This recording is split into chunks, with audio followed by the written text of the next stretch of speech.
Assalamualaikum warahmatullahi wabarakatuh. Hari ini kita jalan-jalan ke kebun. Bab 589. Bertemu, wanita tersebut mengenakan gaun kasa berwarna merah, dengan sosok anggun dan penampilan tiada taraf. Dia kenal wanita ini. Wanita itulah yang menegakkan hukum penangkapan ikan saat itu. Suku Mo Yao Yao. Saat Mo Yao Yao melihat Ye Guan, dia juga tercengang. Itu kamu? Ye Guan berkata dengan suara yang dalam, apakah kamu dari seminari? Mo Yao Yao tersenyum dan berkata, apakah kamu dari seminari juga? Ye Guan mengangguk, senyuman menyentuh muncul di wajah Mo Yao Yao. Aku benar-benar tidak menyangka kamu berasal dari seminari. Ceka, kita sudah ditakdirkan. Ye Guan menggelengkan kepalanya dan tersenyum. Dia benar-benar tidak menyangka bahwa wanita yang sedang memancing penegakan hukum ini berasal dari seminari. Su Yuan di samping tiba-tiba berkata, apakah kamu melihatnya? Ye Guan mengangguk, aku pernah bertemu dengannya sekali. Su Yuan tersenyum dan berkata, benar, kamu bisa memesan selama yang kamu mau. Saat dia mengatakan itu, yang lainnya telah menghilang. Mata semua orang tertuju pada Ye Guan dan Mo Yao Yao. Ye Guan memandang Mo Yao Yao dan bertanya, kamu menyebut gadis itu apa? Mo Yao Yao tersenyum dan berkata, Mo Yao Yao, Ye Guan Dao, namaku. Mo Yao Yao berkedip dan menyela Ye Guan, aku tahu, namamu Ye Guan dan kamu adalah seorang pendekar pedang. Ye Guan tersenyum dan berkata, ya. Mo Yao Yao meringkuk rambut panjang di dadanya dengan jari tangan kanannya dan berkata sambil tersenyum, aku tidak akan menunjukkan belas kasihan. Ye Guan Dao, aku juga. Sebelum dia selesai berbicara, Mo Yao Yao tiba-tiba menghilang dari tempatnya berada. Lampu merah tiba-tiba menghampiri Ye Guan. Ye Guan memblokir pedang horizontal itu. Bang, Ye Guan langsung terlempar. Mo Yao Yao maju, dan ketika Ye Guan tidak berhenti, dia berubah menjadi lampu merah dan membunuhnya. Di udara, Ye Guan menggerakkan pergelangan tangannya dan menusuk dengan pedang. Bersikaplah tangguh, Bang. Pedang itu bergetar hebat dan kemudian terbelah. Di saat yang sama, Ye Guan mundur dengan keras lagi. Tapi kali ini, Mo Yao Yao tidak melanjutkan mengejarnya, tapi berhenti. Dia melihat ke arah Ye Guan yang juga berhenti di kejauhan, dan berkata sambil tersenyum, aku tahu kamu tidak mencoba yang terbaik. Aku harus mengingatkanmu, kamu harus mencoba yang terbaik. Jika tidak, kamu bukan tandinganku. Kamu melirik Mo Yao Yao dan berkata, oke, cobalah yang terbaik. Ye Guan tiba-tiba mengambil langkah ke depan. Dengan langkah ini, tubuhnya tiba-tiba menjadi ilusi. Superposisi ruang dan waktu, dalam sekejap, ribuan pedang tiba-tiba keluar dari depan Mo Yao Yao. Saat semua pedang itu keluar, mereka dengan cepat bergabung menjadi satu pedang. Pedang ini cepat dan akurat.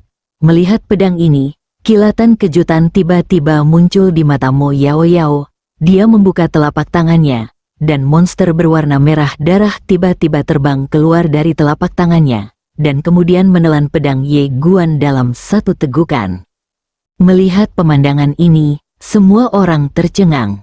Ye Guan juga mengerutkan keningnya dalam-dalam. Menelannya secara langsung, Ye Guan menatap monster berwarna merah darah itu. Monster itu tampak seperti kucing, dan seluruh tubuhnya berwarna merah darah. Monster berwarna merah darah itu bersendawa keras, lalu mengangkat kepalanya untuk melihat Ye Guan di kejauhan, menyeringai dengan senyuman yang sangat menakutkan. Di atas kekosongan, para uskup di kiri dan kanan memandang monster berwarna merah darah itu dan mengerutkan kening, karena mereka tidak tahu monster jenis apa itu. Di kejauhan, monster berwarna merah darah di depan Mo Yao Yao tiba-tiba melompat dan bergegas menuju Ye Guan. Ye Guan tiba-tiba menggenggam gagang pedang dengan tangan kanannya, lalu menghunus pedangnya berulang kali. Seni memotong langit dan menghunus pedang berdengung. Suara pedang merobek dunia, Cahaya pedang yang tak terhitung jumlahnya jatuh ke arah binatang iblis berwarna merah darah seperti air terjun. Namun, binatang iblis berwarna merah darah itu tidak takut sama sekali. Ia langsung membuka mulut besarnya dan menelan semua pedang Qi yang tak terhitung jumlahnya dari Ye Guan di saat yang sama. Ia menabrak Ye Guan secara langsung. Ye Guan memblokir pedang horizontal itu. Bang! Di bawah pandangan semua orang, Ye Guan langsung terkena monster ini dan terbang ribuan kaki jauhnya.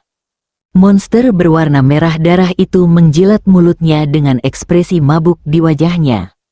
Melihat pemandangan ini, Ye Guan mengerutkan kening dalam-dalam. Setelah monster berwarna merah darah itu menelan energi pedangnya, auranya menjadi lebih kuat. Ye Guan memandang Mo Yao Yao dan sedikit penasaran, monster macam apa kamu? Mo Yao Yao tersenyum dan berkata, binatang leluhur yang menelan roh berasal dari masa lalu Senyi. Binatang leluhur yang menelan roh, mendengar perkataan Mo Yao Yao, rahasia uskup Zuo langsung terkejut. Ternyata itu adalah binatang leluhur legendaris penelan jiwa. Rumor mengatakan bahwa binatang ini dapat menelan segalanya. Setelah perang saudara di antara para dewa, binatang ini menghilang dari pandangan dan tidak pernah menyangka bahwa dia masih ada di dunia ini. Uskup kanan memandang ke arah Mo Yao Yao dan berkata dengan lembut, dia mampu membuat binatang leluhur penelan roh menyerah. Mendengar perkataan pemimpin kanan, pemimpin kiri langsung kaget. Binatang leluhur yang menelan jiwa adalah milik Istana Dao saat itu, dan itu adalah salah satu dari 6 binatang dewa di Istana Dao bersama dengan binatang Yin dan Yang dan binatang leluhur lainnya mengenali para dewa. Tapi sekarang, ia bersedia mengikuti Mo Yao Yao. Ini sangat tidak biasa. Dari kejauhan, Ye melirik monster berwarna merah darah itu dan bertanya, bisakah monstermu ini menelan sesuatu? Mo Yao Yao mengangguk, untuk saat ini, ya. Ye Guan tersenyum. Dan kemudian tiba-tiba menghilang di tempat, cahaya pedang langsung menyambar di depan binatang leluhur yang menelan roh. Namun, ketika cahaya pedang menghantam di depan binatang leluhur yang melahap roh, cahaya pedang itu tiba-tiba berubah menjadi darah. Garis keturunan gila, binatang leluhur penelan roh juga langsung menelan cahaya pedang. Ye Guan mundur 1000 kaki jauhnya, dan kemudian memandangi binatang leluhur yang menelan roh itu dengan tenang. Setelah binatang leluhur penelan jiwa melahap energi pedang yang mengandung darah iblis gila, alisnya tiba-tiba mengerutkan kening. Segera, matanya berubah menjadi merah darah gemetar hebat, mengaum dengan ganas, dan kemarahan yang tak ada habisnya serta niat membunuh mengalir keluar dari tubuhnya. Melihat adegan ini, ekspresi Ye Guan tiba-tiba menjadi aneh. Orang ini dipengaruhi oleh garis keturunan gila. Memang benar, bahkan pendekar pedang seperti dia tidak dapat sepenuhnya menekan garis keturunan gila. Apalagi binatang leluhur yang menelan jiwa yang bukan burung yang baik. Ye Guan memanfaatkan kemenangan untuk mengejar, mengayunkan pedangnya dengan gila-gilaan, dan menebas binatang leluhur pemangsa jiwa dengan energi pedang yang mengandung darah iblis gila. Dan binatang leluhur yang menelan jiwa, yang sudah sedikit gila, juga menolak untuk datang dan menelan semua energi pedang gila Ye Guan. Dan setelah melahap energi pedang gila Ye Guan, aura binatang leluhur yang menelan roh memang menjadi lebih kuat. Tapi, itu juga menjadi tidak normal. Di bawah pandangan semua orang, binatang leluhur yang menelan roh itu mulai mengaum dengan liar, memperlihatkan giginya dan menunjukkan niat membunuh dan permusuhan yang mengerikan. Dalam kegelapan di sisi lain, pria berkemeja putih mengerutkan kening. Kinger, mengapa aura garis keturunan ini terasa begitu familiar bagiku? Wanita dengan rok polos berkata dengan tenang, benarkah? Pria berkemeja putih itu mengangguk, ya. Wanita dengan rok polos hendak berbicara ketika pria berkemeja putih berkata, katakan yang sebenarnya dan jangan membodohi saya. Wanita dengan rok polos berkata, saya tidak. Pria berkemeja putih. Di kejauhan, Mo Yao Yao mengerutkan kening dalam-dalam saat dia melihat binatang leluhur yang menelan roh yang semakin mudah tersinggung. karena dia menemukan bahwa dia tidak dapat lagi berkomunikasi dengan binatang leluhur yang menelan roh. Tidak hanya itu, ketika dia mencoba berkomunikasi dengan binatang leluhur yang menelan roh, binatang leluhur yang menelan roh itu justru menunjukkan niat membunuh terhadapnya. Apakah ini pemberontakan? Mo Yao Yao memandang Ye Guan dari kejauhan. Apa yang kamu lakukan padanya? Ye Guandao, berikan energi pedang untuk ditelan. Mo Yao Yao berkata dengan suara yang dalam, ada yang salah dengan kekuatan garis keturunanmu. Dia juga merasakan kekuatan garis keturunan Ye Guan sekarang, tapi dia tidak terlalu memikirkannya saat itu. Apa yang tidak dia duga adalah bahwa kekuatan garis keturunan Ye Guan benar-benar dapat mempengaruhi binatang leluhur yang menelan roh ini. Terlebih lagi, binatang leluhur pemakan roh ini menjadi semakin tidak normal, dan niat membunuhnya semakin kuat. Kamu memandangi binatang leluhur yang menelan jiwa yang akan kehilangan kendali, dan diam-diam mundur sedikit. Dia tahu bahwa garis keturunan iblis gila itu menakutkan garis keturunan iblis gila. Di bawah pengaruhnya, emosi negatifnya akan dimaksimalkan. Saya harus mengatakan bahwa suasana dalam adegan itu agak aneh saat ini. Semua orang sedang melihat binatang leluhur yang menelan roh. Pada saat ini, binatang leluhur pemakan roh itu meraung dengan liar, dan kemudian ia bergegas menuju Mo Yao Yao yang paling dekat dengannya. Apa-apaan, melihat pemandangan ini, semua orang yang hadir tercengang. Apa yang terjadi? Apakah nenek moyang pemakan roh ini benar-benar memberontak? Mo Yao Yao memandangi binatang leluhur yang menelan jiwa yang menyerbu ke arahnya dengan ekspresi yang sangat suram. Dia tidak menyangka bahwa orang ini benar-benar berbalik melawannya. Garis keturunan apa? Bahkan binatang leluhur roh yang menelan tidak dapat ditekan. Sebelum dia sempat berpikir terlalu banyak, karena binatang leluhur yang menelan roh telah bergegas ke depannya, Mo Yao Yao tiba-tiba membalik tangan kanannya, dan aura menakutkan menyembur keluar dari telapak tangannya, dan kemudian dengan paksa membunuh makhluk yang menelan roh itu, binatang leluhur. Binatang leluhur penelan roh meraung dengan ganas, terus-menerus mengenai kekuatan Mo Yao Yao. Melihat pemandangan ini, Mo Yao Yao mengerutkan kening lagi. Pada saat ini, Ye Guan di kejauhan tiba-tiba mengirimkan ratusan energi pedang. Namun, target dari ratusan energi pedang ini bukanlah Mo Yao Yao. Menghadapi energi pedang gila Ye Guan, binatang leluhur yang menelan roh tidak akan menolak siapapun yang datang dan langsung menelan semua energi pedang gila itu. Tapi kali ini, binatang leluhur yang menelan roh tiba-tiba menjadi gila. Apalagi auranya menjadi lebih kuat. Binatang leluhur yang menelan jiwa dengan panik menyerang kekuatan Mo Yao Yao. Ia memandang Mo Yao Yao seolah-olah sedang melihat musuh yang membunuh ayahnya. Melihat adegan ini, Mo Yao Yao langsung memelototi Ye Guan di kejauhan. Melihat binatang leluhur pemakan jiwa yang telah benar-benar kehilangan akal sehatnya, Mo Yao Yao terdiam sejenak. Lalu dia membuka telapak tangannya dan sebuah buku darah muncul di tangannya binatang leluhur yang menelan jiwa secara langsung. Mo Yao Yao tidak terus menyerang Ye Guan. Dia menatap tajam ke arah Ye Guan, lalu berubah menjadi seberkas cahaya dan menghilang di ujung langit. Dia sekarang harus menemukan cara untuk mengembalikan binatang leluhur yang menelan roh ini ke normal. Melihat Mo Yao Yao pergi, semua orang di tempat itu saling memandang. Apa yang terjadi?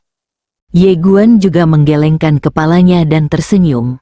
Dia tidak menyangka hal-hal akan berkembang seperti ini. Ye Guan menoleh untuk melihat Su Yuan yang berada di samping. Su Yuan berkata dengan tenang, teruslah berjuang.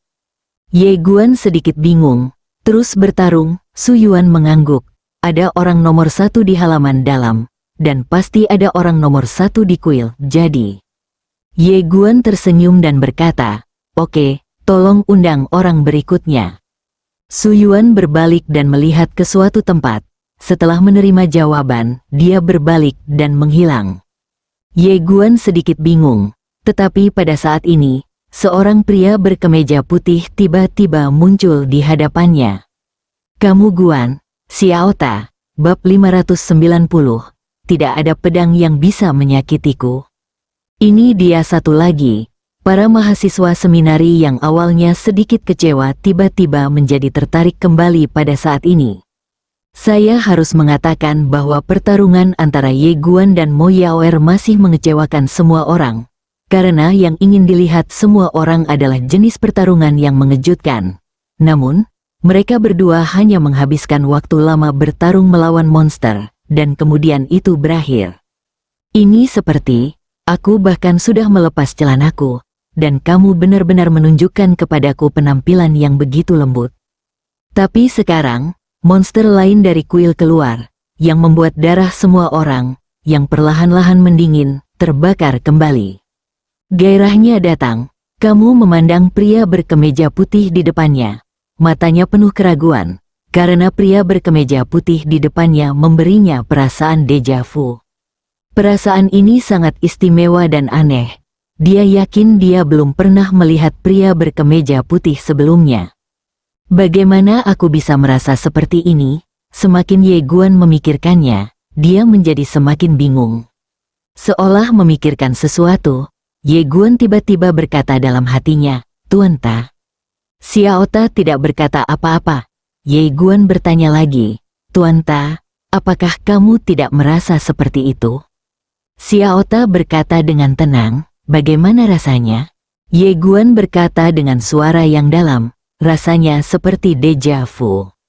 Xiao Ta berkata, "Tidak." Ye Guan terdiam. Pada saat ini, pria berkemeja putih tiba-tiba tersenyum dan berkata, "Cabut pedangnya." "Tarik pedangmu." Ye Guan menarik kembali pikirannya dan mengangguk.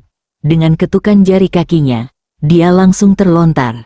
Dalam sekejap, pedang menghantam tepat di depan pria berkemeja putih, dan sangat lugas dan lugas.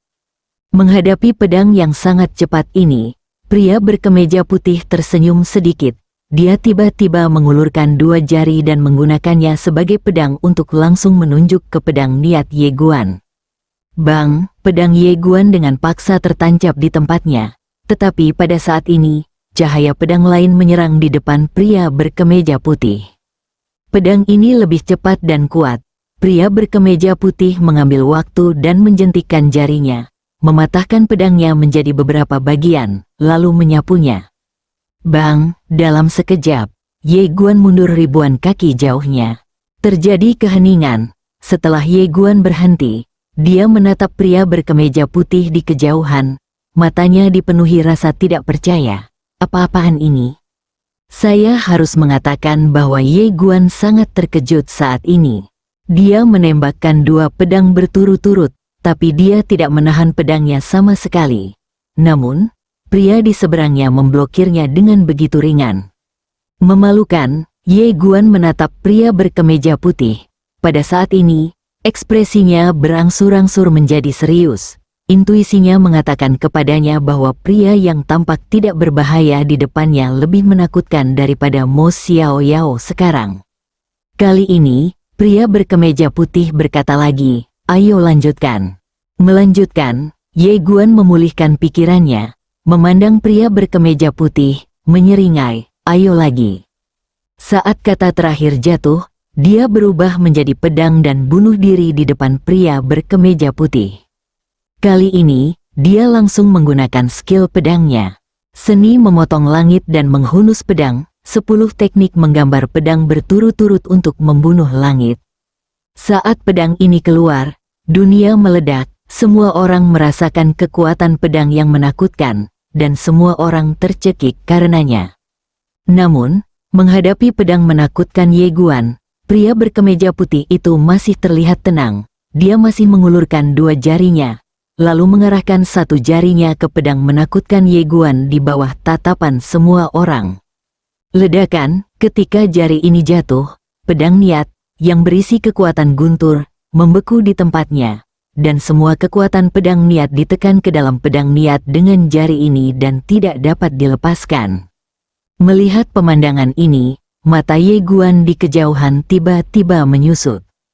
Di atas kekosongan, ekspresi para uskup kiri dan kanan menjadi lebih serius dari sebelumnya. Bahkan mereka tidak berani memperlakukan kekuatan yang terkandung dalam pedang Ye Guan dengan hati-hati. Namun, pria berkemeja putih itu menjadi tenang. Takut, keduanya terkejut saat ini. Di kejauhan, pria berkemeja putih tiba-tiba mencubit pedang niat Ye Guan, lalu menjentikannya, dan pedang niat langsung terbang. Sasarannya bukanlah Ye Guan, melainkan kehampaan di langit. Ledakan, begitu pedang ini melesat ke langit, seluruh kehampaan hancur. Saat itu gelap gulita, langit di atas kepalanya seperti dasar pot, sangat menakutkan. Melihat pemandangan ini, wajah semua orang yang hadir menjadi semakin serius. Ternyata pedang Ye Guan barusan sangat menakutkan. Jika itu orang lain, dia pasti sudah berubah menjadi bubuk sejak lama. Pria berkemeja putih memandang Ye Guan dan tersenyum tipis. Ayo lagi. Datang lagi, suaranya tenang, tidak ada penghinaan, tidak ada ejekan. Setelah Ye Guan terdiam untuk waktu yang lama, dia membuka telapak tangannya dan pedang suci Xuan Yuan muncul di tangannya. Kedua serangan tersebut membuatnya paham bahwa saat menghadapi pria misterius berkemeja putih ini, ia harus mendapatkan sesuatu yang nyata. Tentu saja hal ini membuatnya semakin bersemangat. Sepanjang jalan, kecuali kakak perempuannya Ye An, hampir semua orang yang dia temui di level yang sama tersapu. Saat ini, lawan yang kuat akhirnya datang. Ye Guan mengambil langkah ke depan. Setelah mengambil langkah ini, cahaya pedang tiba-tiba menyerang di depan pria berkemeja putih. Cahaya pedang itu berisi bintang dan alam semesta yang tak terhitung jumlahnya. Alam semesta di dalam pedang Ye Guan keluar, dan mata uskup kiri dan kanan di atas kekosongan tiba-tiba menyala. Dua skill pedang yang Ye Guan lakukan sebelumnya telah membuat mereka takjub, dan sekarang, skill pedang ketiga ini juga sangat bagus. Pasti ada guru yang terkenal. Uskup Zuo memandang Ye Guan, yang telah mencapai pria berkemeja putih, dan mengerutkan kening. Pedang Ye Guan sangat mirip dengan harta ilahi yang tercatat dalam buku ilahi.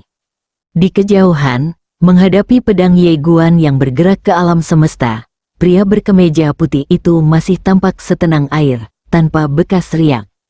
Ledakan, pada titik ini, pedang suci Xuan Yuan milik Ye Guan ditekan lagi di tempatnya. Tapi pada saat ini, cahaya pedang lain menyambar di depan pria berkemeja putih. Waktu dan ruang ditumpangkan seiring waktu, dua pedang berturut-turut.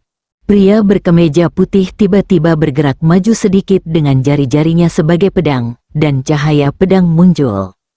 Ledakan, sepotong cahaya pedang tiba-tiba meledak di depan pria berkemeja putih, dan gelombang kejut energi pedang yang kuat langsung menghempaskan Ye Guan. Tapi pria berkemeja putih itu tidak bergerak seperti gunung. Melihat pemandangan ini, semua orang yang ada di ruangan itu terdiam. Kekuatan pria berkemeja putih ini sungguh menakutkan. Ye Guan langsung ditekan tanpa ampun. Setelah Ye Guan berhenti, dia mendongak dan menatap pria berkemeja putih di kejauhan. Dia sangat terkejut hingga dia berkata, "Kamu juga seorang kultivator pedang?" Pria berkemeja putih tersenyum tipis dan berkata, "Iya." Perbaikan pedang. Ye Guan berkata dengan suara yang dalam, "Mengapa kamu tidak menghunus pedangmu?" Pria berkemeja putih itu tersenyum dan tidak berkata apa-apa. Kamu melirik pria berkemeja putih dan berkata, "Kian-kian." Ribuan, ledakan, begitu suara itu turun, aura menakutkan tiba-tiba keluar dari tubuh Ye Guan. Nafas naga, fusi, serangan pedang barusan membuat Ye Guan mengerti bahwa dia harus mengerahkan seluruh kekuatannya tanpa keberatan.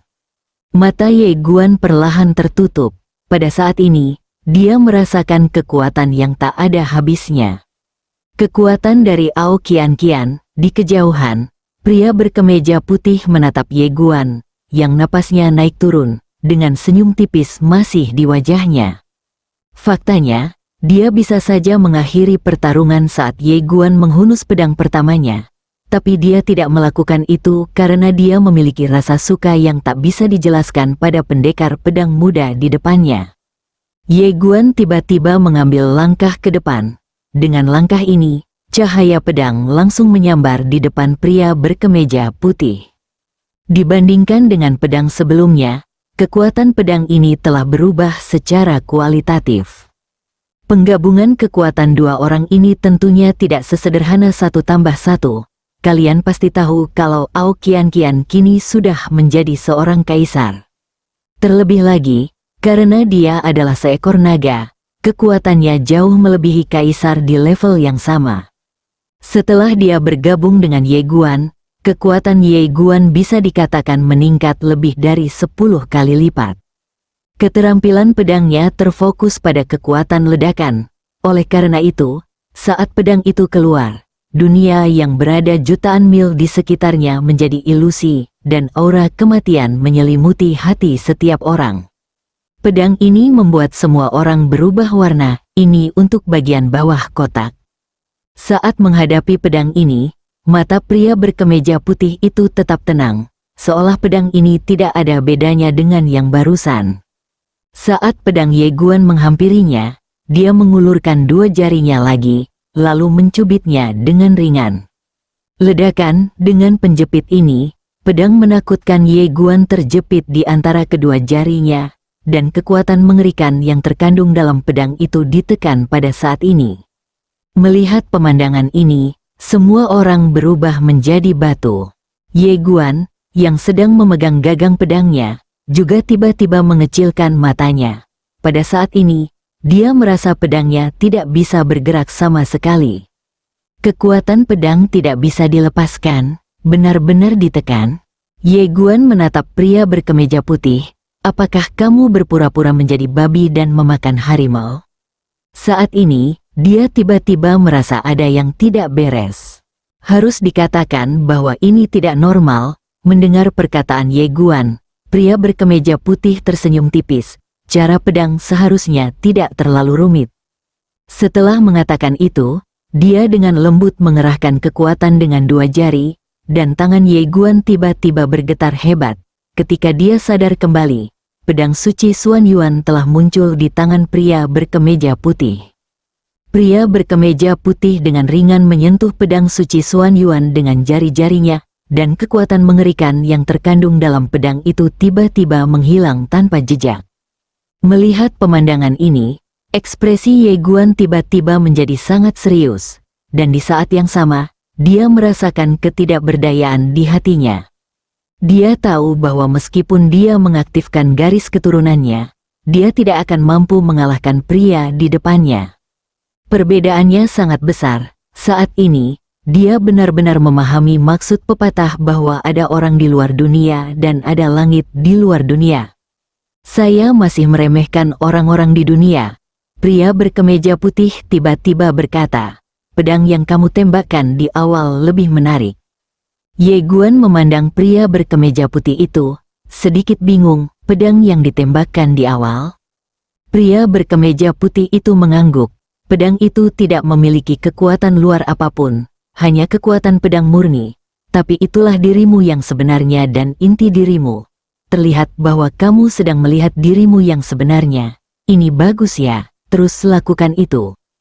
Ye Guan berkata dengan suara yang dalam, saya ingin mendapat lebih banyak nasihat dari senior saya. Dia tidak punya pikiran lain setelah kalah dari orang di depannya.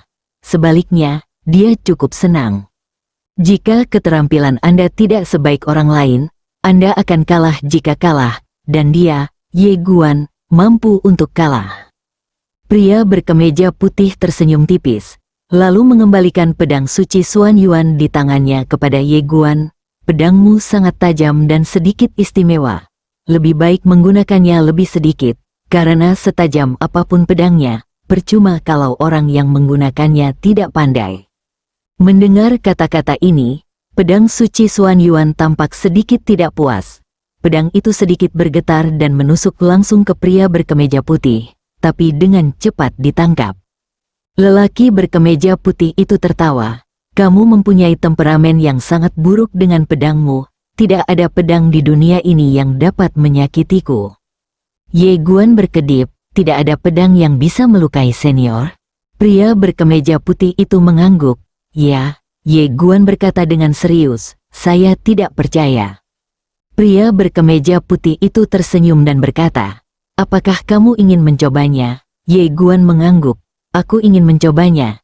Jika pedangku bisa melukai senior, bisakah senior menyetujui suatu syarat? Pria berkemeja putih tersenyum dan berkata, oke. Sudut mulut Ye Guan sedikit terangkat. Dia merentangkan telapak tangannya, dan perlahan menutup matanya, berkata dalam hatinya, King Xuan, pinjam lagi. Pedang King Xuan bersambung.